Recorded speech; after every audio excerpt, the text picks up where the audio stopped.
అస్సలం వలైకుమ్ to everyone. Welcome to the Huda's kitchen. ఈరోజు ఆంధ్ర స్టైల్లో పులుపు కారం రుచితో నోరూరించే గోంగూర పచ్చడిని ఎలా చేయాలో చూద్దాం రండి. ముందుగా స్టవ్ ఆన్ చేసి ప్యాన్ పెట్టుకొని జీలకర్ర, ధనియాలు, మెంతులు వేసి వేయించి ఒక ప్లేట్లో తీసుకొని పక్కన పెట్టుకోవాలి. ఇప్పుడు అదే ప్యాన్లో ఆయిల్ వేసి వేడి అయ్యాక ఎండుమిర్చిని కూడా వేసి వేయించి పక్కన పెట్టుకోండి.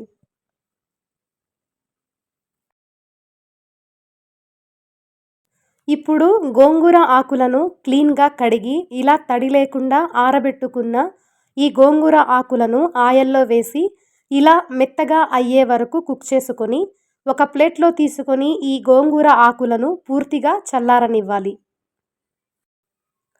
ఇప్పుడు మిక్సీ జార్లో ముందుగా వేయించిన జీలకర్ర, ధనియాలు, మెంతులు వేసుకొని ఎండుమిర్చి, వెల్లుల్లి రెబ్బలు, కొంచెం ఉప్పు, కొంచెం చింతపండు వేసి గ్రైండ్ చేసుకొని ఇప్పుడు గోంగూర ఆకులను కూడా వేసి మెత్తగా గ్రైండ్ చేసుకోవాలి.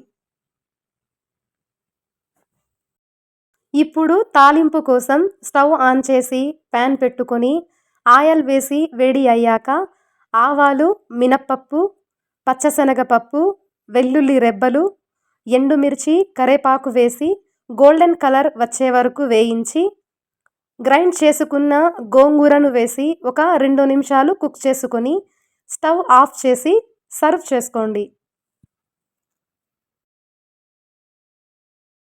గోంగూర పచ్చడి అంటే ఇలానే ఉండాలి అనిపించేంత రుచిగా ఉంటుంది.